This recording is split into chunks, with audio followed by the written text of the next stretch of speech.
Pour ne rien manquer, abonnez-vous maintenant. On démarre avec Sonia. Bonjour Sonia. Bonjour Trina, bonjour Alexandre. Bienvenue Bonjour. Sonia, vous nous appelez d'où? Je vous appelle des Hautes-Pyrénées, près de Lourdes. D'accord. Alors, vous traversez une grosse crise de couple, notamment à cause du vaccin contre le Covid. Oui, et en fait, et crise un petit peu par rapport à mon activité en fait. Donc je vais essayer d'être synthétique. Oui, dites-nous. J'ai refusé, je fais partie des soignants qui ont refusé la vaccination le 14 septembre 2021. D'accord. Avec un appel vraiment, enfin quelque chose de vraiment viscéral à ne pas le faire et à me lancer dans un métier du bien-être, à prêter mes mains en fait. Et donc je me suis lancée dans cette activité-là et ça a été en démarrant tout doucement. Et depuis le début de l'année, j'ai rencontré vraiment une baisse d'activité, voire pas plus d'activité. Et ça a entraîné de grosses difficultés financières au point de demander de l'aide alimentaire et financière à mes parents. J'ai beaucoup d'amis aussi, enfin beaucoup. J'ai des précieux amis qui m'ont aidée aussi, et puis ça a créé des tensions au niveau de mon couple, et donc les deux sont liés, mais je me sens un peu perdue. Là, j'ai commencé depuis 15 jours une activité à domicile comme auxiliaire de vie en fait, Oui. à mi-temps, qui me fait beaucoup de bien psychologiquement. Mais je ne sais pas du tout, je ne sais pas si j'ai raison parce que mon activité vraiment me tient à cœur, quoi. D'accord. Alors, vous parliez tout à l'heure de quelque chose, je cite, de viscéral dans votre Oui. refus du vaccin, c'est ça? C'est par rapport Oui. au vaccin? Expliquez-nous. J'ai beaucoup de difficultés à vous l'expliquer. Pour moi, c'était inimaginable. Je pouvais pas.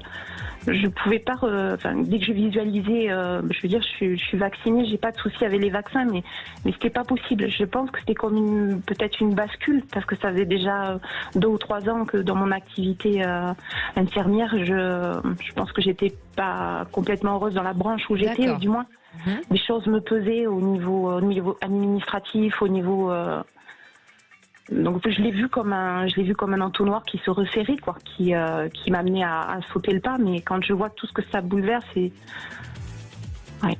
Donc, vous, à cette époque-là, vous vouliez déjà tourner la page un peu avec ce métier d'infirmière? Plus ou moins. Mais je pense que c'était confortable. J'aurais jamais sauté le pas.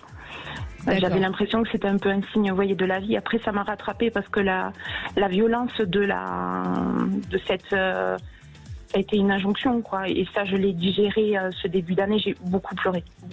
J'ai eu l'impression vraiment de revivre ce rejet, quoi. Et votre mari, comment il a vécu votre refus? Est-ce que vous étiez en accord ou en désaccord sur ça? Alors, il m'a jamais, de ce côté-là, il m'a jamais brusqué.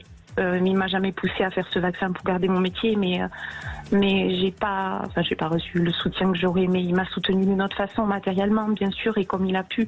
Je pense qu'il a souffert beaucoup de me voir dans cet état aussi, de me voir pleurer, de voir que ça fonctionnait peut-être pas comme j'aurais aimé. C'est quelqu'un qui traite des œufs, en fait. Ouais. Donc c'est compliqué pour moi de comprendre ce qu'il peut ressentir, en fait. Et cette crise de couple donc que vous traversez, ça a été déclenché à ce moment-là ou c'était déjà avant? Ça a été quand même déclenché. Après, j'ai essayé de. C'est drôle que vous me posiez cette question-là parce que je l'ai pensé, ça, qu'il y avait peut-être des choses Avant. qui étaient, oui, peut-être. Donc vous n'aviez pas C'était, conscience peut-être? Tout à fait, tout à fait. D'accord. Donc est-ce qu'il quand même C'est un malgré... révélateur. Oui, je dirais. bien sûr. Est-ce que malgré tout il se projette encore avec vous aujourd'hui? Est-ce que vous parlez d'avenir ensemble? Pas d'avenir, mais il me dit qu'il m'aime et que oui, qu'on est comme liés, quoi. D'accord. Donc vous êtes épanouie dans votre activité d'auxiliaire de vie quand même aujourd'hui, c'est ça, hein? Ça m'aide à. J'ai l'impression que chaque jour je vais vous employer un terme fort, parce que c'est l'impression que j'ai de revenir de loin, de ressusciter, en fait. Ah oui, en effet, le terme ouais. est très fort. Ouais. Donc votre questionnement exactement est lequel aujourd'hui? Au niveau de mon activité, donc qui est dans le bien-être, qui est parallèle à cette activité d'auxiliaire de vie, et est-ce que j'ai raison de partir aussi, parce que ça crée des tensions financières, en fait. Je ne sais pas si je fais bien d'insister, en fait, dans cette voie-là. Je ne sais pas si je dois continuer. Je suis perdue. Et par rapport à votre couple aussi, vous voulez peut-être savoir? Oui. Oui, d'accord. Oui. Alexandre, encore une fois, Oui. on le répète parce qu'on a énormément de témoignages de soignants par rapport au vaccin. Nous, on ne jugera jamais, chacun fait ce qu'il Je veut. le sais. Oh oui, c'est très important. Même votre équipe, et je tenais à vous remercier pour ça, pour votre bienveillance. C'est gentil. Vraiment, à tous. Merci Ouais. Sonia. Donc pour la suite, Alexandre, Oui, professionnellement et sentimentalement. Oui, je vais d'abord vous poser une question. Et pourquoi ne pas continuer en tant qu'infirmière aujourd'hui ? Justement, je me la suis posé cette question, Alexandra. Après, oui. j'ai du mal avec parce que je le sens qu'il y a une. Pour moi, c'est comme une vocation. J'ai mis du temps à l'entendre, mais je le vois autrement vieillissant. Vraiment, de la part de. Oui, je le voyais pas comme ça étant jeune, mais j'ai une âme de soignante, quoi. Je le sens. Ah oui, c'est une vocation. de toute façon, J'ai peur de pas retrouver de bonnes conditions en fait pour faire bien mon travail. Vous avez perdu un peu Je aussi supporterai votre pas. passion. Je supporterai pas d'être pressée comme un citron, d'être pressée auprès des gens, de pas pouvoir bien m'occuper d'eux en fait. Exactement. Et je vous pose cette question parce que pour moi, on est sur deux sujets différents. Alors, bien entendu, et comme je vous dis, je ne porte pas de jugement.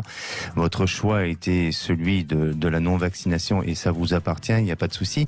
Mais je crois, et souvent dans les témoignages qu'on a reçus, il n'y a pas, je ne veux pas dire qu'il y a un amalgame, mais parfois, cette crise qu'on a vécue et ce Covid a amené un éveil à une prise de conscience bien sûr, et non très pas profonde. par rapport au problème du vaccin, mais par rapport à justement des conditions de travail. Est-ce Tout à que vous fait. êtes en train de relever, de nous dire, bon, le vaccin, ça vous appartient et voilà, donc ça c'est votre choix.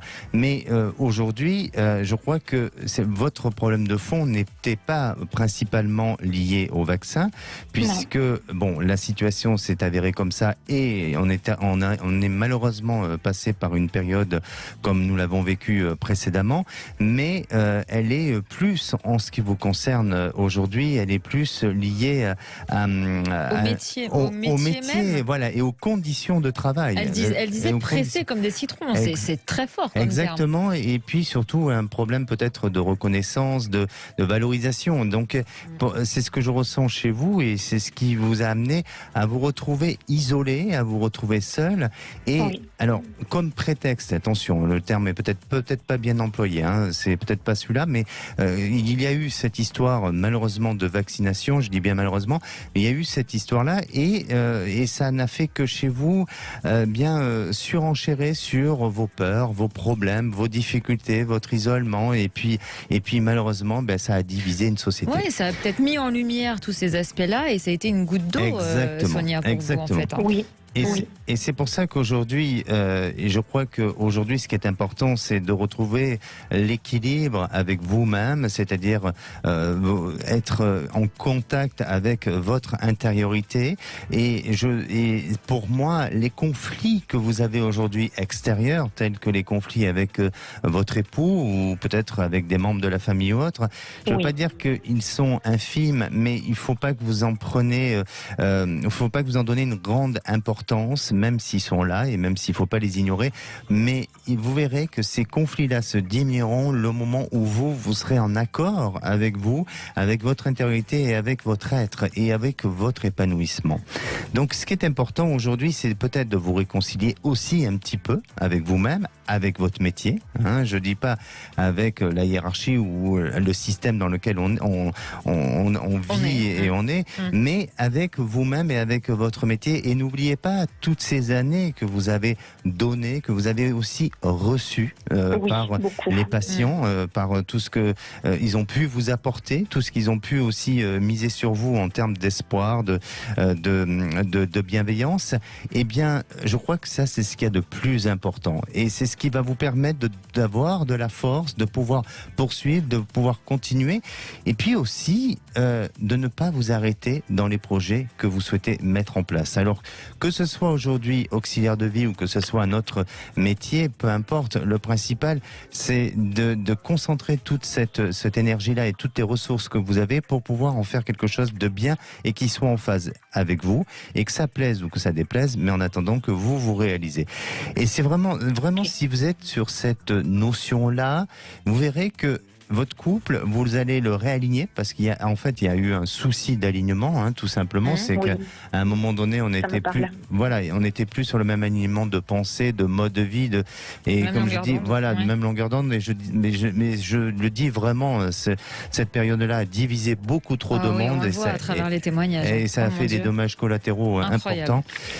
Voilà, et donc c'est vraiment dans cet alignement-là dans lequel vous devez vous retrouver, et vous verrez que avec votre mari, les choses vont vous permettre de pouvoir aussi retrouver un accord et non plus se poser la question est-ce qu'on s'aime, est-ce qu'on s'aime plus, est-ce que il va me quitter, est-ce que je vais le quitter. Non, arrêtez de penser à ça, parce que pour moi, votre mari vous aime. Il est peut-être un peu désarmé de vous voir Oui, dans tout à fait. ces Oui, situations ça de peut se détresse. comprendre aussi. Et voilà, et en étant parfois désarmé, on est un peu maladroit. Et c'est malheureusement, tout le monde n'est pas, je dirais, parfait sur tout, et ce qui est normal.